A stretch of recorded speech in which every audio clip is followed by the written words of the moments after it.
Baik, kita lanjutkan materi fungsi kompleks kita, yaitu terkait dengan domain terhubung sederhana. Nah, di sini kita akan mengawali dengan sebuah definisi, yaitu domain terhubung sederhana. Apa itu domain terhubung sederhana? Domain terhubung sederhana adalah satu domain yang setiap kontur tutup sederhana di dalamnya itu menutup hanya di titik D. Nah, tapi perlu diingat apa itu domain, ya.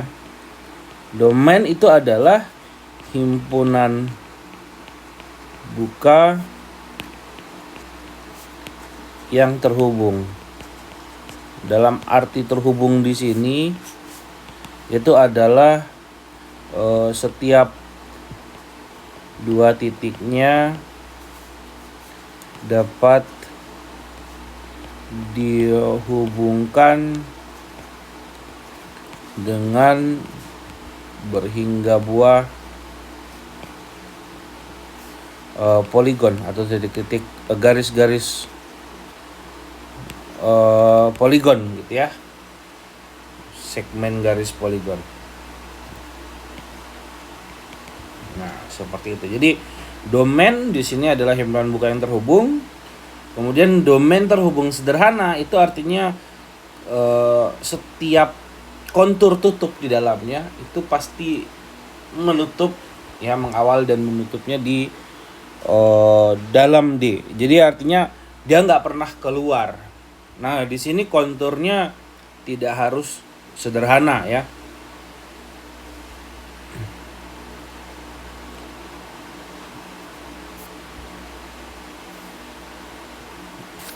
Nah, kalau kita lihat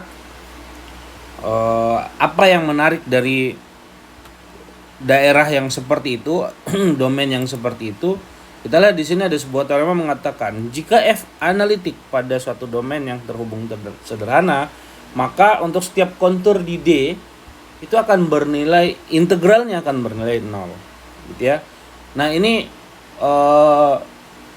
buktinya nggak saya bahas, ya, hanya saja kita perlu lihat bahwa memang kita tidak peduli konturnya akan seperti apa, akan tetapi yang penting adalah dia berada dalam sebuah domain tutup sederhana. Jadi ini misalnya ini adalah domain, ya, ini domain, kontur tutup di dalamnya. Kalau dia dikatakan domain tutup sederhana, maka apapun yang terjadi, konturnya hanya akan berada di dalam domain tersebut. Nah, ini misalnya konturnya. Kalau misalnya saya punya di sini adalah domain terhubung, gitu ya, domain connected. Ini domain, ya. Tapi misalkan ada sebuah kontur yang begini, ya.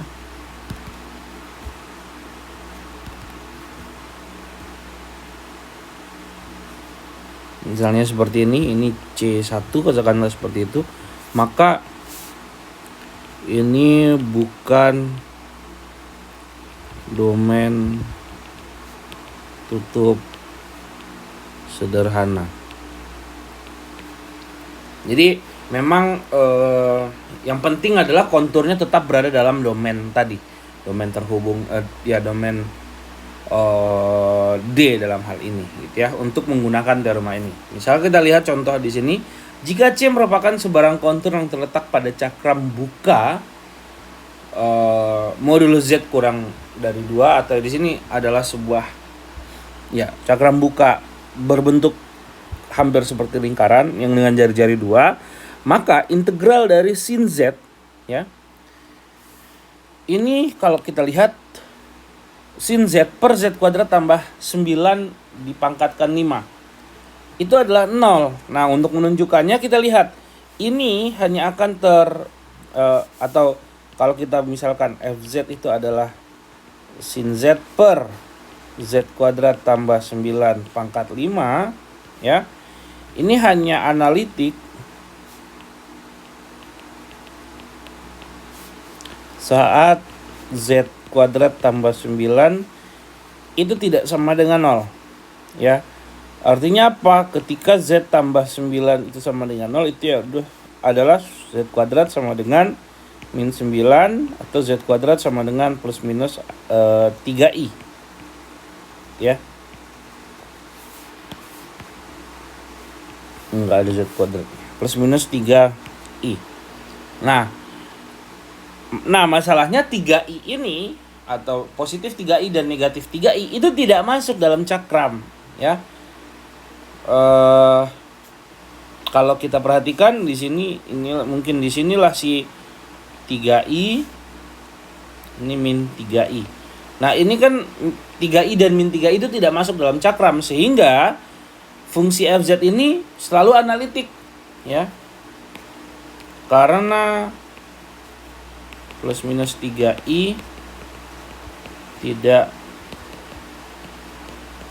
bermuat pada cakram ini, maka f analitik pada cakram tersebut. Akibatnya integral sin z per z kuadrat tambah 9 pangkat 5 dz itu pasti sama dengan 0 berdasarkan teorema tadi ini, ya. Nah, yang penting dia analitik, caranya gitu. Nah, akibat dari teorema tadi kita akan punya sifat lainnya, bahwa suatu fungsi f yang analitik pada domain terhubung sederhana D ini memiliki antiturunan di seluruh D. Artinya kan integralnya ada, berarti antiturunannya tentu ada. Dan ya kalau fungsinya adalah fungsi entire, dia selalu memiliki antiturunan. Karena fungsi entire adalah fungsi analitik dimanapun gitu ya, jadi nggak ada masalah. Saya nggak membahas bukti, kita akan menggunakannya saja nanti. Kemudian kita akan membahas yaitu domain terhubung sederhana. Kalau tadi adalah domain terhubung berganda, kalau tadi domain terhubung sederhana, atau kalau di sini artinya multiply connected domains. Itu adalah domain yang tidak atau yang bukan domain terhubung sederhana. Artinya yang tadi dia bisa saja dia keluar, ya,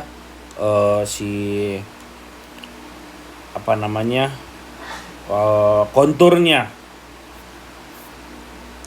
Nah, di sini ada sebuah teorema mengatakan bahwa misalkan C adalah sebuah kontur sederhana dengan arah berlawanan jarum jam. Oke, dan CK itu adalah kontur tutup. Kontur tutup sederhana di interior dari C. Semuanya memiliki arah berlawanan jarum jam dan saling disjoin, dan interiornya tidak memiliki titik yang sama. Jika fungsi f analitik pada seluruh kontur tersebut dan domain terhubung berganda memiliki titik-titik di dalam C, memuat titik-titik di dalam C dan bagian luar C untuk setiap C, K, maka integral dari Fz terhadap C itu ditambah integral dari Fz terhadap CK, dijumlah-jumlahkan untuk K-nya dari 1 sampai N sama dengan 0. Nah, maksudnya di sini CK itu seperti ini. Saya punya C, ya. Ini bentuknya besar gitu ya. Ini C berlawanan jarum jam, lalu ada kontur tutup sederhana di interior C. Ya, saya punya beberapa di sini misalnya.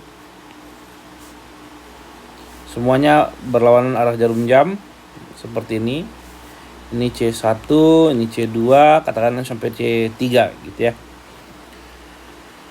Nah, di sini saling disjoin dan interiornya tidak memiliki titik yang sama. Artinya memang terpisah-pisah seperti ini. Kemudian dinyatakan bahwa integralnya pasti jika f itu analitik pada seluruh kontur, gitu ya. Dan domain-domain yang terhubung, ya, domain-domain terhubung berganda ini memuat titik-titik di dalam C dan bagian luar dari CK. Artinya yang domain ini adalah domain berganda tadi, domain terhubung berganda ya. Ini adalah domain, mungkin dia bisa sampai keluar C ya.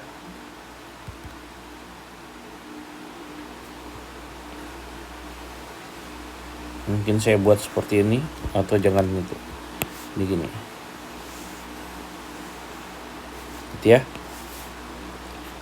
Ini seperti ini. Yang penting dia nggak masuk ke dalam bagian kontur interior dari kontur C1, C2 dan C3 ya. Ini domain terhubung berganda. Nah, maka integralnya ini, integral dari F terhadap C itu ditambah dengan jumlahan integral F terhadap CK itu adalah 0 ya.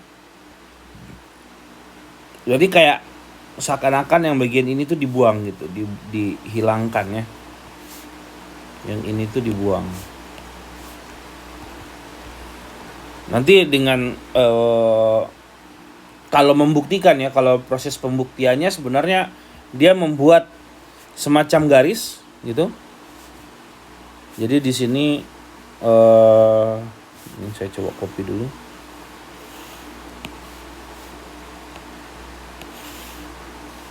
Begini.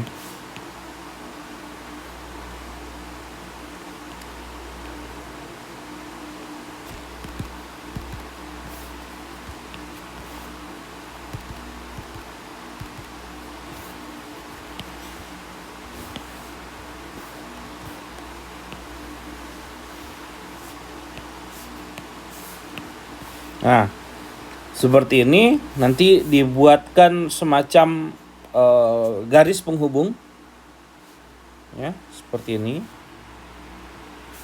Nah, ini kan kalau yang di C itu kan dia mengarahnya berlawanan jarum jam, berarti posisinya seperti ini. Lalu kita buat seperti ini. Nah, di bagian dalam, jadi dia kayak dibagi menjadi dua ya. Yang ini juga arahnya seperti ini. Nanti bagian yang dalam ini dia dibuatkan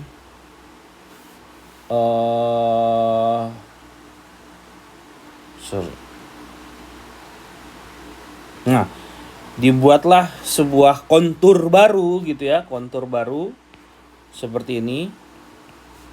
Lalu dia ke sini ya, seperti ini. Jadi seperti membuat apa namanya ya, berlawanan terhadap bagian dalamnya gitu ya. Jadi dibuatlah seperti ini. Nah,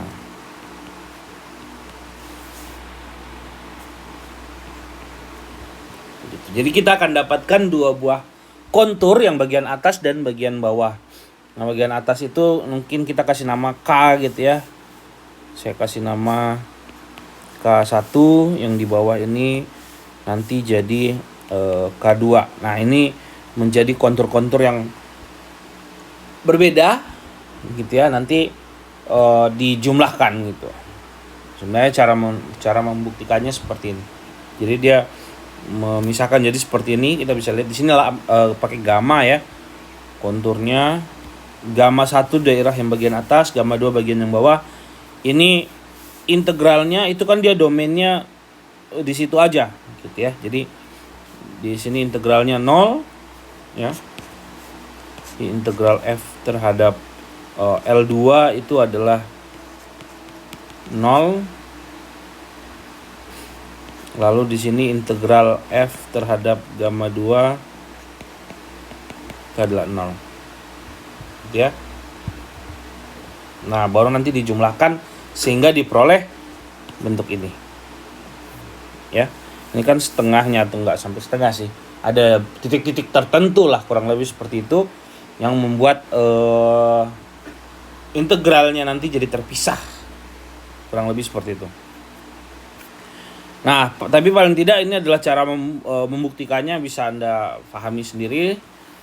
Nanti akibat dari itu, atau paling tidak kita dapatkan bahwa sifatnya menghasilkan integral f terhadap c ditambahkan integral dari jumlahan f ck terhadap ck untuk k-nya dari 1 sampai n itu sama dengan 0. Ya, kemudian akibat dari situ kita akan dapatkan kalau saya punya dua buah kontur tutup sederhana dan berorientasi positif keduanya, dengan C1 adalah interior dari C2 yang bagian dalam sini, ya. Jika F itu kontinu pada region tutup, ya, region tutup yang memuat kontur-kontur di sini, ya. Bagian ini termasuk garisnya, termasuk konturnya, maka integral dari C1, integral F terhadap C1 sama dengan integral F terhadap C2. Jadi ini nilainya akan sama. Ya, sebenarnya di sini ketika titiknya hanya satu berarti dia sama gitu ya. Nanti dia negatif di sini ini jadi positif lalu digeser. Jadi negatif ya. Nah, contohnya kita bisa lihat di sini bahwa jika C adalah sebarang kontur tutup sederhana berorientasi positif di sekitaran titik origin, akibat ini dari corollary ini, ya, ini prinsip deformasi lintasan, dapat digunakan untuk menunjukkan bahwa integral dari 1/z itu sama dengan 2pi. Nah, kita kan sebelumnya sudah membahas bahwa integral dari 1/z untuk pada suatu kontur, suatu lintasan lingkaran kontur berbentuk lingkaran dengan jari-jari 1 itu adalah 2pi. Ya. 2pi. Maka atau di sini C0, di mana C0 itu adalah kontur tutup sederhana lingkaran berjari-jari 1. Ya, maka berdasarkan akibat tadi, ya, kita akan punya bentuknya seperti ini. Dengan catatan 1/z itu kan hanya tidak kontinu, dia tidak analitik di z-nya sama dengan 0 ya. Di bagian sini. Selain daripada itu kan dia analitik, maka tidak ada masalah. Kita akan dapatkan ini dia analitik di sini. 1/z analitik di daerah di antara C dan C0. Maka integral dari 1/z dz terhadap C itu sama dengan 2pi. Nah, ini sebagai latihan bisa Anda kerjakan sendiri. Lalu ada yang disebut sebagai integral rumus integral Cauchy. Nah, ini sebenarnya yang paling banyak digunakan pada akhirnya nanti untuk mencari integral dari suatu nilai, suatu fungsi gitu ya. Bahwasanya kalau f itu adalah suatu fungsi yang analitik di mana-mana di dalam dan pada kontur tutup sederhana C, bagian interiornya maksudnya di sini ya. Ini adalah daerah interiornya di titik-titik interior pada kontur tutup sederhana C yang berorientasi positif. Jika Z0 itu adalah sebarang titik di interior dari C, maka FZ0 itu sama dengan 1/2pi dikalikan integral FZ per Z kurang Z0. Atau bisa juga kita tuliskan sebagai 2pi itu sebentar.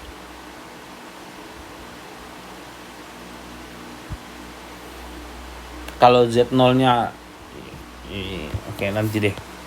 Nah, kita buat aja contohnya gitu ya. Nah, di sini 2pi FZ0. Di sini sebenarnya digunakan nih. Ini yang paling sering dipakai, bahwa integral fz per z kurang z0 itu adalah 2pi fz0. Nah, berarti yang perlu diperhatikan adalah kondisi ini, z kurang z0.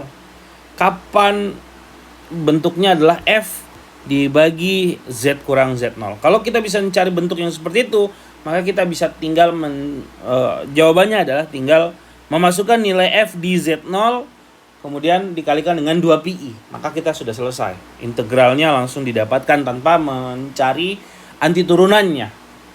Ya, ini kadang lebih berguna ketika fungsinya berbentuk yang agak rumit. Nah, contoh di sini kita lihat bahwa misalkan saya punya fungsi fz itu adalah cos z per z kuadrat tambah 9. Nah, kemudian C itu adalah suatu lingkaran satuan dengan jari-jari satu yang berorientasi positif dan berpusat di titik pusat, titik 0,0. Dan kalau kita cari integralnya terhadap ya kita tahu bahwa fungsi ini pasti analitik pada lingkaran tersebut dan interiornya, karena di sini hanya tidak analitik pada saat z-nya itu plus minus 3i. Ya. Nah, artinya dia analitik di bagian interiornya, kemudian pada konturnya juga dia analitik. Nah, ketika z0-nya adalah 0, ya, ketika z0-nya adalah 0, maka integral dari cos z per z dikali z kuadrat tambah 9 itu adalah integral dari cos z per z kuadrat tambah 9 per z kurang 0. Jadi ini adalah fz-nya. Ya, makanya hasilnya adalah 2pi dikali f0. Ya, langsung dimasukin f0-nya cos 0 1 gitu ya. Z kuadrat tambah 9 0 kuadrat tambah 9 adalah 9. Jadi kita akan dapatkan hasilnya adalah 2pi per 9. Nah, kalau ini adalah satu kondisi saja, maka ada perluasan dari rumus integral Cauchy ini. Kalau f itu adalah fungsi yang analitik di mana-mana di dalam dan pada kontur tutup sederhana C yang berorientasi positif, jika Z0 merupakan sebarang titik di interior C, maka turunan ke N dari F di Z0 itu sama dengan N faktorial per 2pi dikali integral dari Fz dz per Z kurang Z0 pangkat N tambah 1. Nah, jadi di sini bedanya cuma di sini ya. Ya. Artinya kalau kita ingin mencari integral dari Fz per Z kurang Z0 pangkat N tambah 1 di C, ya, itu sama saja dengan mencari turunan ke N dari Fz0 per 2pi dikali turunan ke N dari F di Z0 per N faktorial. Nah, seperti ini.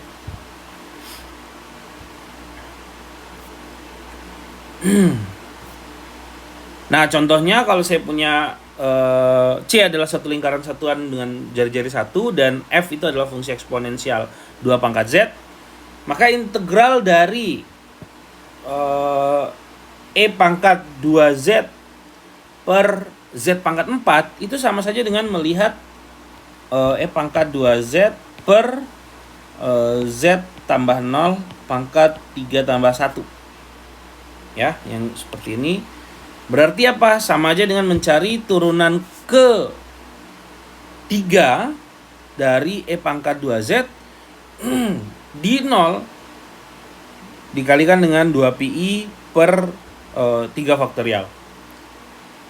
Nah, turunan ketiganya apa gitu ya? Fz adalah E pangkat 2Z, berarti F aksen Z turunan pertamanya adalah 2 E pangkat 2Z, turunan keduanya adalah 4E pangkat 2Z, turunan ketiganya adalah 8E pangkat 2Z.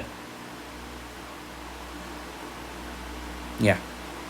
8E pangkat 2Z. Maka di sini sebenarnya adalah 2pi per 3 faktorial atau 1 kali 2 kali 3 kali 8E pangkat 2Z. Nah, di sini kita bisa coret hasilnya adalah 8pi. Sorry. Ini Z-nya 0. Gitu ya. E pangkat 0 berarti 1 gitu ya. Jadi diperoleh 8pi per 3. Seperti itu. Jadi memang ya E pangkat Z itu kan dia pasti fungsi yang analitik di mana-mana ya, nggak ada masalah. Nah, contoh lainnya kalau disuruh mencari integral dari 1 per Z kurang Z0, ya itu pasti 2pi. Dan integral dari 1 per Z kurang Z0 pangkat N tambah 1 untuk N-nya lebih dari 1 gitu ya. Ya, 1, 2, 3 dan seterusnya, maka hasilnya adalah 0. Karena apa? Karena di sini FZ-nya adalah 1. Ya. Ketika FZ-nya 1, turunan pertama dan seterusnya itu adalah 0. Sehingga diperoleh hasil yang seperti itu. Nah, dari sini kalau perlu diperhatikan ya, perluasan dari rumus integral kaus ini juga dapat ditulis dengan cara yang berbeda.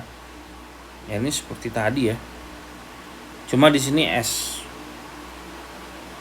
Bahwa turunan ke N dari dz itu sama dengan N faktorial per 2pi dikali integral Fs per S kurang Z dipangkatkan N tambah 1 terhadap kontur C. Ya, menggunakan S, yaitu sebuah titik pada C, dan Z itu adalah titik interior di interior C.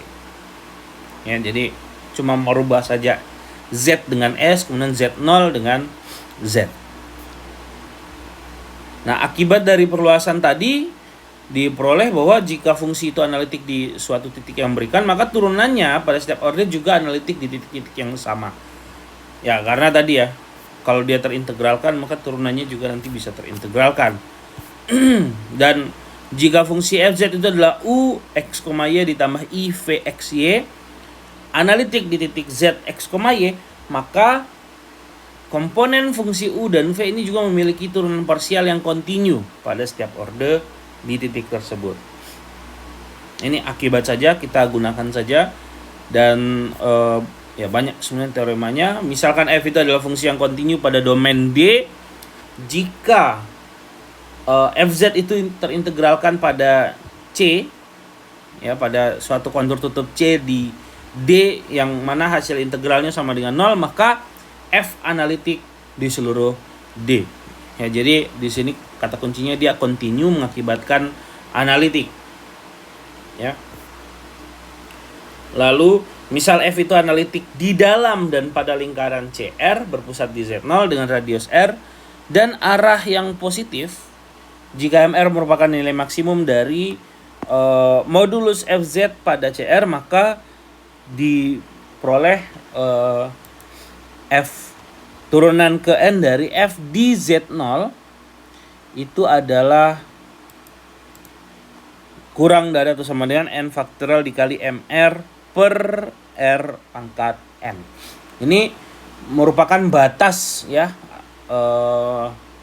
atau yang disebut dengan ketaksamaan Cauchy. Ya, ketaksamaan Cauchy. Ketaksamaan Cauchy. Dia kurang dari suatu nilai maksimum dari modulus Fz. Nah, ini sudah tulis ya. Oke, ini jadikan tugas saja. Ada 1, 2, 3, 4, 5, lalu ada 6, berarti 6 soal ya. Ini diminta untuk mengerjakan soal halaman 170 nomor 1A, itu mencari integral ya. Kalau X-nya begitu, Y-nya X dan Y, jadi dia dalam sebuah kotak gitu ya. Ini dalam sebuah kotak. Ini 2, 2 2 min 2, jadi berada dalam sebuah kotak.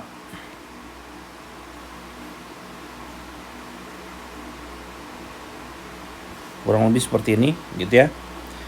Nah, disuruh mencari integralnya. Ya ini gampang sih, menggunakan aturan atau rumus integral Cauchy. Itu pun langsung, saya rasa langsung dapat gitu ya. Integralnya bisa diperoleh dengan mudah. Selanjutnya kita akan bahas teorema Lovelace dan teorema dasar aljabar.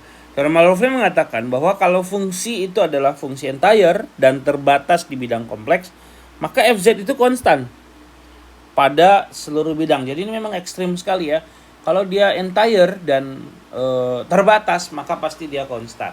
Ya, buktinya sebenarnya menggunakan ketaksamaan Cauchy tadi ya, bahwa turunannya kurang dari sama dengan, atau turunan pertamanya kurang dari sama dengan mr dibagi dengan r. Nah, berapa nilai maksimumnya, dia kan pasti terbatas. Pada dasarnya, pada akhirnya nanti turunannya adalah 0 gitu ya. Turunannya adalah 0 ya, akibatnya fungsinya juga konstan. Tapi kalau Anda penasaran dengan buktinya, silakan dibaca saja bukunya. Namun kita tidak mengkaji bukti lebih dalam. Kita gunakan saja sifatnya. Nah, kemudian teorema dasar aljabar di sini dikatakan bahwa sebarang polinomial berorde n yang bentuknya seperti ini memiliki paling sedikit satu pembuat 0. Yaitu terdapat paling tidak satu Z0 sehingga P Z0 itu sama dengan 0. Jadi ini sebenarnya sangat bergantung pada derajatnya ya. Kalau derajatnya 2 maka pembuat 0-nya 2 gitu ya. Kalau derajatnya 3 maka pembuat 0-nya ada 3. Dan seterusnya. Kalau derajatnya 1 ya pembuat 0-nya ada 1. Ya, buktinya bisa Anda baca sendiri. Lalu kita ke prinsip modulus maksimum. Di sini ada teorema nilai rata-rata Gauss mengatakan bahwa kalau f itu adalah fungsi analitik pada lingkaran C dan pada interior dari C, jika Z0 merupakan pusat dari lingkaran C yang memiliki radius R, maka nilai rata-rata fz pada C adalah ini, yaitu fz0 sama dengan 1/2pi dikali integral fz0 ditambah re pangkat I theta, batasnya dari 0 sampai 2pi. Ini adalah lingkarannya tadi ya. Ini mengindikasikan lingkaran dengan jari-jari R dan berpusat di Z0. Gitu ya. 0 sampai 2pi berarti sepanjang lintasan lingkaran. 1/2pi itu ya saya nggak tahu nih 1/2pi-nya dapat dari mana ya. Tapi yang di depan itu yang di belakang f z0 tambah re pangkat I theta diintegralkannya juga terhadap d theta.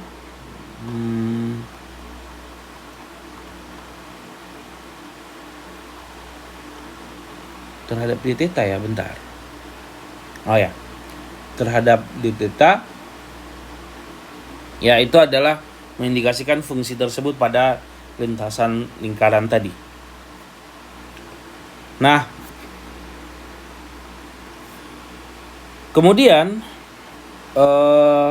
prinsip modulus maksimum dikatakan bahwa jika f itu analitik dan tidak konstan, artinya turunannya tidak 0 di sebarang domain D yang diberikan, maka modulus fz itu tidak memiliki nilai maksimum di D, yaitu jika ada z0 di domain D sehingga fz kurang dari atau sama dengan fz0. Jadi tidak ada ya, di sini tidak memiliki nilai maksimum. Jadi tidak ada z0 sedemikian sehingga ini berlaku ya. Ini nggak berlaku pada akhirnya dikatakan kalau f analitik dan tidak konstan, berarti ketaksamaan ini tidak berlaku. Ya. Akibatnya, misal fungsi f itu kontinu pada region terbatas R dan f itu analitik dan tidak konstan di interior dari R, maka nilai maksimum dari fz itu berada di R yang selalu mencapai suatu titik pada batasnya di R dan tidak pernah di dalam interior. Jadi dia tidak berada di interior. Dia berada pada batas-batasnya. Ya. Nah, baru kita mencari hitung aja gini ya. Ini cuma menghitung fungsi. Ya, tentukan nilai maksimum dari fz pada daerah ini jika fz sama dengan z kuadrat min 3z tambah 2.